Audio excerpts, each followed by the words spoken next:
Hello guys, stylish star అంటే మీ అందరికి గుర్తొచ్చేది అల్లు అర్జునే కదా.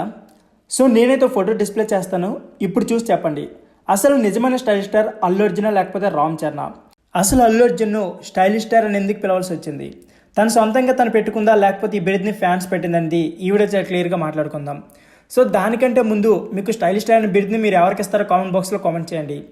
సో వీడియో చాలా ఇంట్రెస్టింగ్ ఉంటుంది, వీడియోని స్కిప్ చేయకుండా లాస్ట్ వరకు చూడండి. అంతేకాకుండా వీడియో చూస్తున్న ప్రతి ఒక్కరు కూడా వీడియోకి అయితే లైక్ చేసుకోండి. ఇక లేట్ చేయకుండా వీడియో అనేది స్టార్ట్ చేసేద్దాం. సో వీడియోలోకి వెళ్తే స్టైలిష్ స్టార్ అనే బిరుదుని అయితే అల్లు అర్జున్కి ఎవరో పెట్టలేదు, తను సొంతంగా తను పెట్టుకుంది. ఎందుకంటే గంగోత్రి లుక్స్ తర్వాత అతనైతే చాలా మంది చాలా రకాలుగా ట్రోల్స్ చేశారు.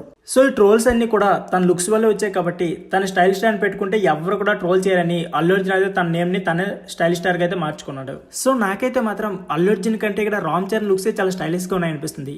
తన ఫిజిక్, తన గ్రూమింగ్, అంతేకాకుండా స్టైలిష్ కలర్ కాంబినేషన్, ఏ విధంగా చూసుకున్నా సరే అల్లు అర్జున్ కంటే రామ్ చరణ్కి మంచి డ్రెస్సింగ్ సెన్స్ ఉందని నాకైతే క్లియర్గా అనిపిస్తుంది. సో మీకేం అనిపిస్తుందో కామెంట్ బాక్స్లో కామెంట్ చేయండి. అంతేకాకుండా రామ్ చరణ్ అయితే తను చేసిన ప్రతి క్యారెక్టర్ కూడా తన స్టైలిష్ లుక్స్తో అయితే ఈజీగా అయితే మ్యాచ్ అయిపోతాడు.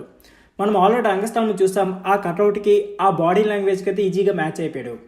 అంతేకాకుండా తర్వాత వచ్చిన మూవీస్లు కూడా అదే విధంగా ఎక్స్పెక్ట్ చేస్తున్నాం. ఇకపోతే పెద్ద మూవీ షూటింగ్లో రామ్ చరణ్ అయితే ఫుల్ బిజీగా ఉన్నాడు. ఈ మూవీని వచ్చే సంవత్సరం మార్చి 27వ రిలీజ్ చేయాలని ప్లాన్ చేస్తున్నారు. అయితే ఈ మూవీ కోసం ఈ మూవీని బుచ్చిబాబు అన్న చాలా గ్రాండ్గా రెడీ చేస్తున్నాడు.